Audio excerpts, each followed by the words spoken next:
আসসালামু আলাইকুম সবাইকে। আমি আছি আরিফুল ইসলাম সিয়াম। সো আজকে আমি একটা বই পড়ব। বইটার নাম হচ্ছে স্বাধীন বাংলাদেশের অভ্যুদয়ের ইতিহাস। এই বইটা আপনাদের মাঝে পড়ার চেষ্টা করব। আপনারা অবশ্যই পুরো ভিডিওটা দেখবেন এবং ভিডিওটা ভালো লাগলে অবশ্যই লাইক কমেন্ট করবেন। আচ্ছা, ইতিহাস ইতিহাসের বিষয়বস্তু বা পরিধি। প্রাচীনকালে ইতিহাস বলতে বোঝানো হতো কোনো দেশ, সমাজ বা সাম্রাজ্যের উত্থান পতনের বর্ণনাকে। বিভিন্ন যুগে বিভিন্ন রাজা বাচ্চাদের শাসনামলে সিংহাসনের উত্তরাধিকার, যুদ্ধ সন্ধি, দিন তারিখ, জয় পরাজয়, চুক্তি ও চুক্তিভঙ্গ ইত্যাদি হচ্ছে ঐতিহ্যবাহী ইতিহাসের আলোচ্য বিষয়। সেখানে সাধারণ প্রজাসাধারণ ও শাসিত শোষিত সম্পর্কে বর্ণনার পরিবর্তে স্থান পেত কেবল রাজা বাচ্চা ও বা শাসকের জীবন, বিলাসবসল বিলাসবসল সুখ দুঃখ, কীর্তি কাহিনী।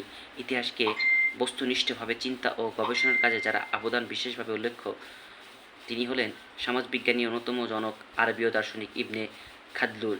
তিনি তার গ্রন্থ আল মুকাদ্দিমায় বলেন, ইতিহাস হচ্ছে মানব সমাজ ও সভ্যতার বিশ্লেষণ। মানুষের কাজ, পেশা, জীবনধারণ, সামাজিকতা, সমাজের সংহতি, বিপ্লব, শাসন, শ্রেণীত উত্থান পতন ও তথা সমাজে পরিবর্তনের বর্ণনা ইতিহাসের আলোচ্য বিষয়।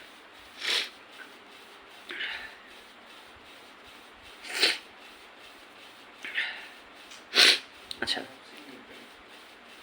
আলোচ্য বিষয়। মানুষের সমাজ ও মানুষের কীর্তন সম্প্রদায় অতীত কর্মে প্রমাণ দলিল হচ্ছে ইতিহাস।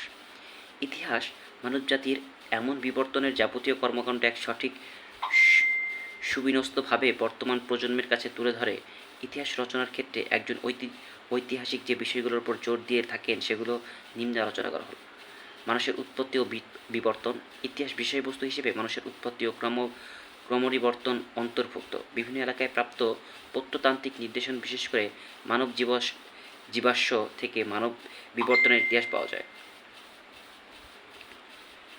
সভ্যতার ক্রমবিবর্তন। সভ্যতা হলো অপেক্ষাকৃত অগ্রসর সংস্কৃতি সম্পন্ন মানুষ, যেখানে বস্তুগত সাংস্কৃতিক অধিক্য ও মানসিক চিন্তার লালন ও বিকাশ করা হয়। যেখানে সভ্যতাসমূহ কোথায় বা কীভাবে কখন গাড়িতে করে চলে তাও ইতিহাসের বিষয়বস্তু। ভূপ্রকৃতি ও পরিবেশ। ভূপ্রকৃতি হলো কোনো এলাকার মাটির গঠন তথা সেই এলাকায় মাটি আঠালো না বালুকাময়, পাহাড়ি না সমতল ইত্যাদি বিষয়গুলো। আর পরিবেশ হলো প্রাকৃতিক বিভিন্ন বৈশিষ্ট্যের সমাহার, যার মধ্যে রয়েছে আবহাওয়া, জলবায়ু তথা ভৌগোলিক বিভিন্ন বৈশিষ্ট্য। আর সামাজিক পরিবেশ হলো, হ্যাঁ, বই পড়ছি দর্শকবৃন্দ, সবাই অবশ্যই চ্যানেল লাইক, কমেন্ট এবং সাবস্ক্রাইব করে দেবেন। ধন্যবাদ সবাইকে।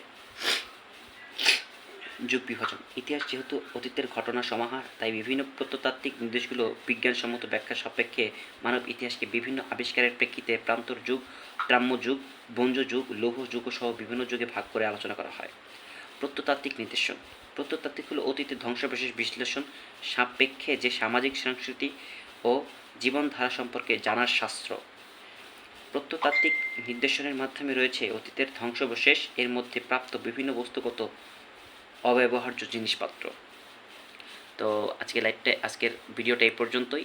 তো সেই পর্যন্ত সবাই ভালো থাকবেন, সুস্থ থাকবেন এবং আমাদের চ্যানেলে নতুন হয়ে থাকলে অবশ্যই সাবস্ক্রাইব করবেন। আর এরকম ভিডিও পেতে অবশ্যই কমেন্ট করে জানাবেন যে এরকম ভিডিও পেতে চান। আর আজকের বিষয়বস্তু ছিল ইতিহাস বিষয়বস্তু ও পরিধি। তো আমরা নেক্সট ভিডিওতে আর নতুন কোনো টপিক নিয়ে আলোচনা করব। তো আজকের মতো এখানে বিদায় নিচ্ছি। আসসালামু আলাইকুম রহমতুল্লাহ।